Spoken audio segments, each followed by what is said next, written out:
कहते हैं आप में कुछ कर गुजरने की ख्वाहिश है तो सारी कायनात आपकी इस इच्छा को पूरी करने में जुट जाती है। और ऐसा ही कुछ हुआ है वडोदरा पुलिस के एएसआई प्रफुल्ल चंद्र परमार के साथ, जिन्होंने रिटायरमेंट की कगार पर होने के बावजूद कड़ी मेहनत के बाद एलएलबी की डिग्री हासिल की। और उनकी इस सिद्धि की वजह से वडोदरा पुलिस महकमे में उत्साह का संचार हो गया है। हमारे साथ मौजूद हैं एएसआई प्रफुल्ल चंद्र परमार। हम उन्हीं से जानते हैं, सर कितना टफ था काम के साथ ये पढ़ाई करना? टफ तो था।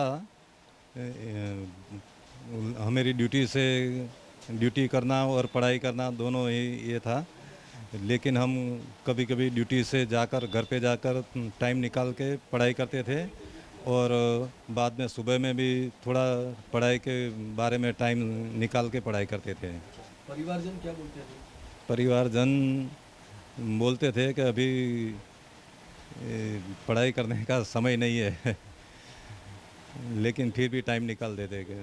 गौरतलब है कि 24 घंटे दिन रात एक करके समाज की सुरक्षा करने वाली वडोदरा पुलिस के इस एएसआई की सिद्धि कुछ छोटी बड़ी नहीं है, मगर सबसे अहम बात यह है कि एएसआई प्रफुल्ल चंद्र परमार की इस सिद्धि के पीछे आला अफसरों का सपोर्ट भी इतना ही जरूरी होता है। उसी पर ज्यादा बातचीत करने के लिए हमारे साथ मौजूद है डीसीपी लखधीर सिंह जी झाला। सर, एएसआई की इस सिद्धि को आप किस नजरिए से देखते हैं? जैसा कि आप सब जानते हैं, पुलिस डिपार्टमेंट की जॉब 24/7 की होती है। ऐसे माहौल में खुद के लिए वक्त निकालना एक बड़ी उपलब्धि मानी जा सकती है। ऐसे हालात में उन्होंने एलएलबी करने की सोची और उस पर अमल किया। स्वाभाविक है, सीनियर ऑफिसर्स ने भी उसमें सहयोग दिया और ड्यूटी के दौरान ही उन्होंने अपने एक्स्ट्रा वक्त में से वक्त निकाल के एलएलबी की डिग्री हासिल की। ये उनके लिए तो एक अचीवमेंट है ही, लेकिन पुलिस डिपार्टमेंट के अन्य कर्मियों के लिए भी एक बड़ी प्रशंसनीय कामगिरी रहेगी, क्योंकि उनके समक्ष एक उदाहरण प्रस्तुत किया है कि अगर प्रफुल्ल भाई इस उम्र में इस ड्यूटी के दौरान ये काम कर सकते हैं तो हम क्यों नहीं।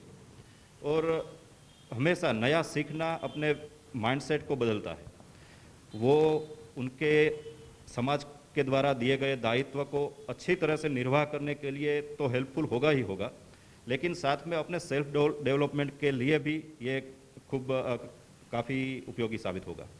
सर, मैं आपसे ये जानना चाहता हूँ कि जिस तरीके से जो नई ब्रिगेड पुलिस फोर्स में आ रही है, तो उनके लिए ये एएसआई की मिसाल कितनी कारगर साबित होगी उनके फ्यूचर के लिए? बिल्कुल काफ़ी कारगर होगी। वैसे भी अभी कुछ ही सालों के दौरान पुलिस कर्मियों को अपनी ड्यूटी के अलावा भी माइंडसेट डेवलप हो, इसके ध्यान में रखते हुए सीनियर ऑफिसर्स द्वारा स्पोर्ट्स वगैरह एक्टिविटी की जा रही का आयोजन भी किया जा रहा है। ऐसे में प्रफुल्ल भाई ने जो डिग्री हासिल की है वो अन्य जो यंग ब्रिगेड्स है उनके लिए मोटिवेशन का काम करेगी कि प्रफुल्ल भाई 57 साल की उम्र में अगर एलएलबी कर सकते हैं तो हम भी साथ में ये सब कर सकते हैं। सेवा, सुरक्षा और समर्पण के सिद्धांतों पर चलने वाली वडोदरा पुलिस का ये एक ऐसा चेहरा है जिसे देखकर शायद समाज के लिए भी एक नई मिसाल कायम हो रही है। और आने वाले दिनों में जो भी युवा ब्रिगेड इस डिसिप्लिन फोर्स में काम करना चाहेगी तो निश्चित तौर पर समाज का उद्धार भी होना तो तय है। कैमरामैन जितेंद्र राजपूत के साथ वशिष्ठ शुक्ल, गुजरात तक।